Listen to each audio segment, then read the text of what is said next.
Hello, and thank you for visiting our channel again. We hope this information today is very helpful. Today I'd like to talk to you about how to get your loan modifications approved quickly. So if you're facing a financial hardship and you're worried about your mortgage, you don't want to wait.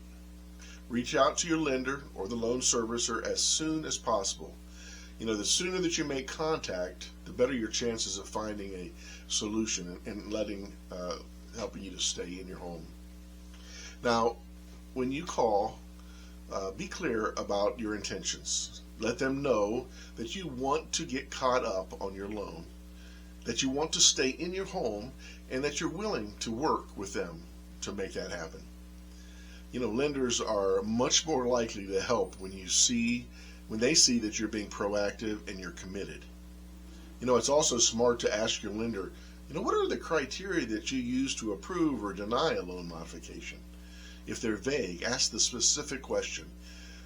What debt-to-income ratios do you require? Knowing this up front can save you weeks of frustration and wasted time. Now let's talk about communication. Ignoring calls or letters from your lender is one of the worst things that you can do.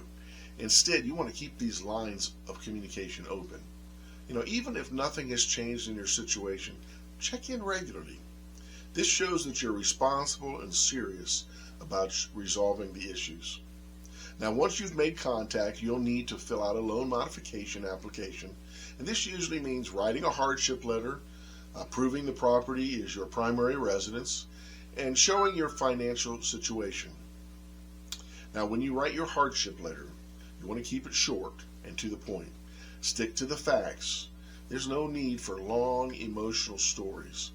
Only submit what the lender asked for and nothing extra.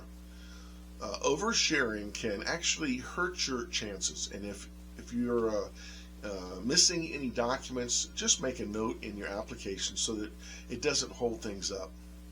Your hardship letter is one of the most important parts of the application. Use it to explain what happened. Focus on things outside of your control, like you got laid off, or you had an illness, or a downturn in the economy. Avoid talking about your personal financial mistakes, since lenders might see this as a sign of an ongoing financial mismanagement problem. Keep your tone professional, not emotional, and end with a plan for how you want to get back on track. You'll also need to gather some key documents like your last 2 years of W-2s and tax returns, a profit and loss statement if you're self-employed, at least 60 days of pay stubs and bank statements, and of course, your hardship letter. Be ready to send updated pay stubs and bank statements every 30 days, since lenders want to keep their files current with information. Now, once you submit your application, the process moves through 2 main phases. The first is the document review phase, and then the second is the underwriting phase.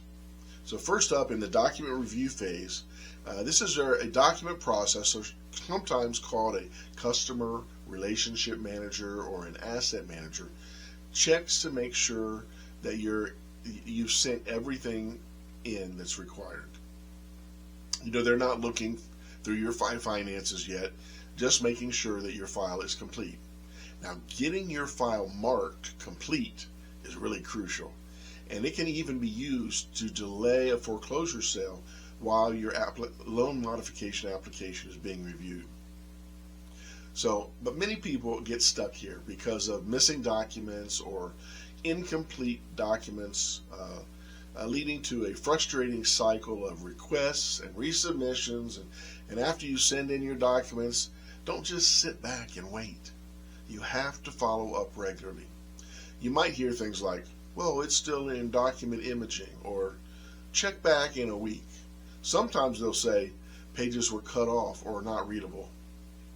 So you got to stay on top of this. Keep calling and keep things moving. Now, document processors have 3 main jobs. They upload the documents into the lender systems. They check to make sure that everything is there and organized. And if anything is missing, they'll send you a list by mail or email, or sometimes even with a phone call. Now, if they ask for a document, you don't have it, like a pay stub, when you're self-employed. You just simply need to write a simple letter explaining why you can't provide it. This helps them mark the file as complete.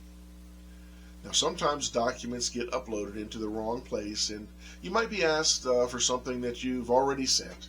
If that happens, just resend it and be patient. Now, here's 6 tips to help you get through the document review phase quickly. First is this: call the lender every 72 hours for an update. If your file is complete, ask if your file is complete, ask what's missing, and when was it last reviewed. Keep a journal of all those conversations and answers to those key questions. Second, keep your documents updated. Send new pay stubs and bank statements as soon as you get them. And third, fill out all forms carefully. Check the lender's guidelines or watch their tutorial videos if you're unsure at all. And fourth, always submit documents in a PDF format.